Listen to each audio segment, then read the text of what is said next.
What's up, everybody? I'm Lawyer Vince, and welcome back to How to Convince. Today, we're talking about one of the hardest communication skills on the planet, setting boundaries without feeling like the bad guy. You know, situations. Your boss asks, "Can you stay late and handle this for me?" You're already exhausted, but then you hear yourself say, "Yeah, no problem." Or a friend texts you and says, "Can you talk? I'm spiraling." And you're already drained, but you still pick up anyway and then resent it the whole time. Or a family member says, "You never come around anymore. We miss you." Then you feel the guilt, so you overcommit, then feel burned out. In all of these moments, you know you need a boundary. But in your head, boundaries sound like, "I'm selfish," or you're feeling like, "I'm difficult, I'm letting people down." But here's the truth. You can be kind and still say no. You can be caring and still say, "That doesn't work for me." You can protect your energy without becoming the villain in someone else's story. In this episode, I'm going to break it down into 7 parts. Okay, the first one, why boundaries feel so guilty for good people. The second, a 3-step system to set boundaries without over-explaining. And 3, a toolbox of phrases you can steal and use today. The fourth, the 6 most common boundary scenarios you will face. 5, real client stories and exactly what they said. And 6, advanced tactics for pushy people who don't take the hit. And then lastly, 7, we're going to finish out with the Q&A segment from my newsletter. And then by the end of this episode, you'll have the words, the mindset, and the structure to set boundaries without feeling like the bad guy and without blowing up your relationships. Let's start with this question. If boundaries are healthy, why do they feel so bad? Most people I work with, they're not afraid of conflict. They're more afraid of being seen as difficult, ungrateful, selfish, maybe too much. So instead of saying, "I can't do that," they say, "It's fine." Instead of saying, "That doesn't work for me," they say, "No worries." Instead of, "Please stop talking to me like that," they say nothing at all. So there's usually 4 reasons why you feel bad when you set the boundary. The first reason is you're trained to be the peacekeeper. Maybe in the house that you grew up in where you were the one smoothing things over, you learned that your role was to keep everyone else calm. So now, as an adult, saying no feels like breaking your own role in the family or in the group. The second reason, you confuse kindness with compliance. You think, if I'm a good friend, employee, partner, or a child, I should always be available. So when you need rest, space, or even privacy, it feels like you're betraying that identity. The third reason, you're afraid of the fallout. You imagine the worst case scenarios like, "Oh, they'll be mad," or "They'll think I don't care, they'll leave." So you sacrifice your own comfort to avoid their potential discomfort. The fourth reason, you never saw healthy boundaries modeled. Most of us either saw no boundaries at all or we saw explosive walls. It was either, "I'll do everything," or "I'm done. Don't ever talk to me again." So when you try to express a calm, reasonable boundary, it feels wrong because it seems unfamiliar. So here's a reframe I want you to hold. Boundaries are not walls. Boundaries are user manuals. Think of it like that. Like, they'll tell people, "Here's how to have a good relationship with me." When you don't set boundaries, people don't get the chance to treat you well because they don't know what well really looks like for you. So the goal isn't to become hard or cold. The goal is to become clear. And that is where the 3-step system comes in. So here's a framework I give my clients to set boundaries without sounding harsh or defensive. It's pretty simple. It's first, affirm the connection. Second step, state your boundary clearly. Then the third step, offer a path that does work, if there is work. Let's walk through each step. So step 1, affirm the connection. Start by affirming something positive, the relationship, the request, or their intention. You're basically saying, "I see you, I respect you, and I'm not attacking you." For example, "I appreciate you thinking of me. I care about this project and the team." Or, "I love spending time with you." See, this matters because when you start with affirmation, the boundary that follows doesn't feel like rejection. It just feels like information. Step 2, that's when you state your boundary clearly. This is the part most people skip or water down. No long story, no apology paragraph, right? You want it to be short. Clear sentences like, "I can't commit to that," or "That doesn't work for me. I'm not available for that. I'm not comfortable with that." Notice what's missing. You're not oversharing, right? You're not defending yourself. You're not asking for permission. You're simply stating what is true for you. Then the last step, offer a path that does work, if there is work. This is how you stay kind without sacrificing your boundary. You redirect the energy toward an option that honors both you and the other person. For example, I can't stay late tonight, but I can come in early tomorrow, right? Or I can't talk right now, but I have 10 minutes after lunch. I don't lend money, but I'm happy to help you think through some options. Or I'm not available every weekend, but I would love to plan something once a month. Think of it like this. Boundary is, here's my limit, right? The path is, here's what is still possible. So the full structure sounds like this. I really appreciate you trusting me with this. I can't take this on right now. What I can do is help you brainstorm who might be a good fit, right? Or I love spending time with you. I'm not able to host everyone at my place this time, but I would be happy to meet up for dinner instead. Affirm the connection, state the boundary, offer a path that works. You can plug almost any situation into this formula. All right. Now let's build your toolbox. These are phrases you can literally write down and practice. You don't need all of them. Maybe find 3 to 5 of them that feel natural to you and make those your go-to. The first is, I'm not able to do that, but here's what I can do. This works because it's clear. It's clearly saying no, right? Followed by a realistic yes. You protect your limit and still show willingness. The second, that doesn't work for me. I need to pass. This works because it's short, it's solid, and it's final. There's no crack for negotiation. The third, I want to give this the attention it deserves, and I don't have the capacity for that right now. This works because you frame your no as respect for quality, not as rejection of the person. Fourth, I'm protecting my time this week, so I will need to say no. This works because you're normalizing protecting your time. You're not making an excuse, you're simply making a choice. Number 5, I am not comfortable with that. You don't need to explain your discomfort. Naming it is enough. 6, I can't talk about that, but I care about you. This is perfect when the topic is the problem, not the person. You keep the connection while keeping the line. And then number 7, I'm going to stop you right there. This is not a conversation I'm willing to have. This works because it's firm, it's direct, and it's protective. It's great for disrespectful or heated topics. Number 8, I'm not available for last minute changes. I need at least, a week notice. Why it works? This turns your frustration into a standard. You're telling people how to succeed with you. All right. And number 9, that sounds important. And I'm not in the right headspace to talk about that right now. This works because you're validating their topic, but you still honor your own capacity. Number 10, let me think about that and get back to you. This is boundary with time. It stops you from saying yes just because you feel pressured in the moment. See, these phrases work for one really big reason. They're calm, they're clear, and they're not asking for approval. Remember, your boundary does not need to convince them. It just needs to represent you. Now let's talk about 6 common places where boundaries get tested and then what to say in each scenario. The first is when you feel overloaded at work, right? When someone asks you, can you take this on too? If you say yes to everything, you train people to ignore your limits. So try this. I am at full capacity with the current priorities. Which of these would you like me to deprioritize if I take this on? This works because you're not just saying no, you're asking them to make a choice. You put the responsibility for trade-offs back where it belongs. Or you can say this, I want to make sure I deliver quality work. I don't have the bandwidth to add this right now. Another scenario is when you're feeling guilt with family, right? Have you heard this line? You never visit anymore. Or if you cared, you would show up more. Here's a boundary that's very calm. I love you and I care about our relationship. I also have a lot on my plate right now. I can commit to seeing you maybe like once a month, right? What's a realistic frequency? Just add that. And follow up with something concrete. Say, let's put a date on the calendar so we both have something to look forward to. So you're not defending your schedule right there. You're stating your reality and offering something that works. Or a third scenario, maybe friends who expect instant access to you, right?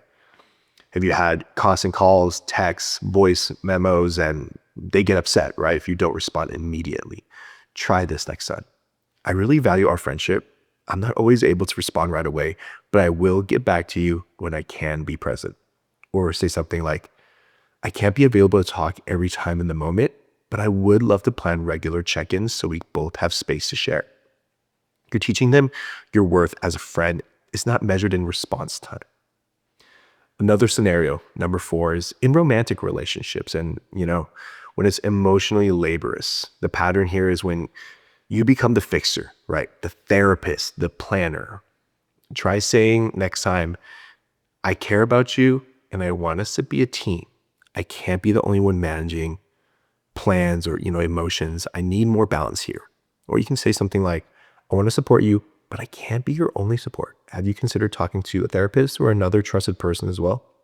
See, you're not abandoning them. You're refusing to carry the entire emotional load alone. Now, the 5th scenario. These are digital boundaries. This is when, people are DMing, texting, or emailing at all hours and expecting instant engagement. In those scenarios, I want you to say, I'm limiting my screen time outside of work, so I may be slow to respond. If it's urgent, here is the best way you can reach me. Or even with friends, you can say, I'm trying to be more present in my offline life, so I'm not always on my phone. If it's important, let me know and I will get back to you when I can. You're not ghosting, you're choosing your attention on purpose. Another scenario, the 6th scenario, is when you're getting disrespectful comments or tone. In the moment someone raises their voice, right, makes a cutting remark or even talks down to you, this is a boundary I want you to set. I want you to say this. I want to keep this conversation respectful. If the tone stays like this, I'm going to step away. We can talk later. If they keep going, say this. I'm not going to continue this while I'm being spoken to like that. I am stepping away now. This is not drama. This is self-respect. See, the pattern across all 6 of these scenarios is the same. You name what you can or cannot do. Then you don't over-explain. You offer a path that works when possible. And if they keep pushing, you hold your line. Yeah, let's bring this back into real life with a few stories from clients that I've coached. Details changed, of course, but the dynamic will feel familiar. See, first, we have the employee who never said no. One of my clients who I worked with at a fast-growing company, every time someone needed something, they went to her. Why? Because she always said yes. She was staying late, skipping lunch, fixing other people's messes, and on the edge of burnout. When she tried to pull back, she felt guilty, like she was letting everyone down. So we worked on one sentence together, and this was the sentence. I am at full capacity with my current tasks. If this needs to be done, we will have to move something else off my plate or extend the deadline. The next time her manager tried to add something last minute, she used it. Calm voice, no apology. Her manager paused, then said this. Okay, let us move this other task to next week. She came back and said, that was it? Yes, that was it. The lesson here is that the guilt in your head is often louder than the reaction in real life. People can't respect boundaries you never say out loud. Like next we have the adult child with constant family pressure. Another client of mine lived in a different city than her parents. Every time she could make a family event, her mom would say, we must not be a priority anymore. She would cave, buy last minute tickets, rearrange her life, and then feel resentful. She didn't want to be like the bad daughter, right? So we crafted this response. She said, I love you and our family means a lot to me. I also have commitments here that I need to honor. I can visit at a certain time, right? Maybe next month. And outside of that, I will not be able to come. I hope you can understand that even if it's disappointing. The first time she said it, her mom pushed back, right? Guilt, comments, all of that. She held the boundary. She didn't argue. She just repeated what she said. This is what I can do. Over time, the guilt comments slowed down. The drama faded and the visits she did make felt more intentional, and the relationship actually improved because she was no longer building up quiet resentment. The lesson here is that boundaries may create short-term discomfort, but they prevent long-term resentment. Last, we have the friend who always is this therapist. The client of mine was the strong one, or in the friend group, everyone called her when they were in the crisis. No one asked how she was doing. She felt selfish for even wanting space. So we worked on this line. She said, I care about you and I want to be there for you. I am also pretty drained right now and I don't have the capacity for a long, heavy conversation. Can we talk about this another time? Or can you reach out to someone else tonight? So the first time she used it, she expected the friend to be angry, upset. But instead, the friend replied, I totally get it. I will text my cousin. Thank you for being honest. The lesson here is that, people who are truly for you, they'll adjust. The people who only want access to your energy will fall away. See, boundaries reveal which is which. Now, let's talk about what to do when someone doesn't respect your boundary. You've been clear, calm, and kind, and they still keep pushing. Here are some advanced moves. Tactic number 1, the broken record. You just repeat and pick one sentence, okay? Every time they push. So say, it still doesn't work for me. I'm still not available for that. I understand you want that. My answer is still no. You don't add more explanations. You don't argue, and you don't defend. You repeat. This works because people often push because they sense that if they can wear you down, that you'll cave. So when you stay consistent, they realize there's no crack to slip through. Second tactic, boundary plus consequence. Sometimes you need to add what will happen if the boundary is not respected. Say, I am not okay with being spoken to like that. If it continues, I will end this conversation. Or, I have said I can't discuss this topic. If it keeps coming up, I'll need to take some space from these conversations.